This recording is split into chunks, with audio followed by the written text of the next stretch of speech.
Peace and greetings. I pray all is well with each and every one of you.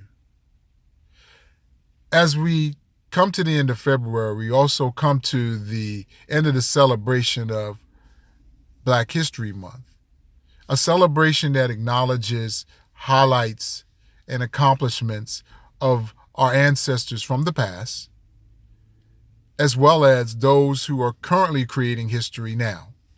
And the purpose is to empower us to learn from what was done in the past and from what those are doing now to currently help each and every one of us so that we can then create and map a path to where we would like to go in the future. So if all those things are correct, then the question I have is, has Black history as it's presently constructed done that? I would say no. And the analogy I would use to substantiate that would be a quiz that was done by my mentors years ago, as they did it with middle school to high school students. They would ask them, where do Black people come from?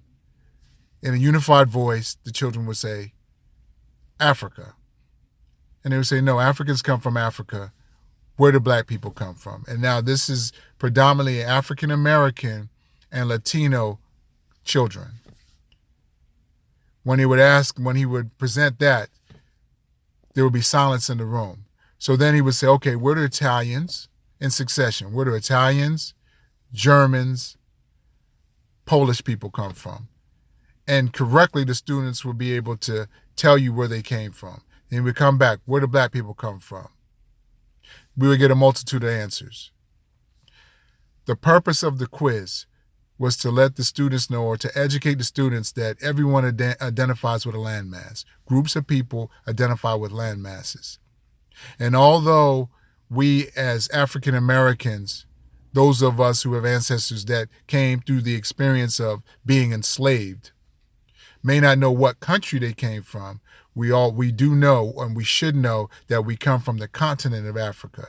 That's one. Two, it introduced the students to what we call the diaspora, meaning connecting them to their brothers and sisters who may have been born and raised in other parts of the world, like the Caribbean, South America, Panama, like my mother, and other places. You are connected to them. Those are your brothers and sisters. And then you would have, just like other groups of people, connect with their diaspora.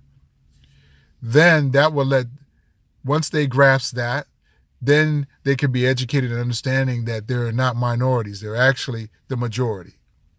So what's the purpose of me stating that? Well, again, if history, the study of history, is to create a certain foundation, or a firm foundation, so that you can stand upright on the square, if you will, perpendicular as a human, anything that you build upon that foundation will then stand strong. It won't fall apart like a building standing upon or being built upon a faulty foundation. Now, if that is correct, then we should look at the actual terminology, or the title of what we're talking about, Black in History. Well, I just went through the quiz to break down that there's no such place as Black land. Now, I understand that people will say Black as a nickname. Understand that. I get it. But we're not talking about nicknames. We're talking about something serious. We're talking about a foundation. We're talking about substance. So if there's no place like Black land, so then that should scratch out the word uses of Black. If we're talking about history, many of people that I know who are able to do the wordplay, and I would agree with them in terms of history. Is it history meaning the story told by the European as it relates to their paradigm, speaking upon Black people or African people? So then if I'm knocking out both of those words, then what am I saying? What should it be called?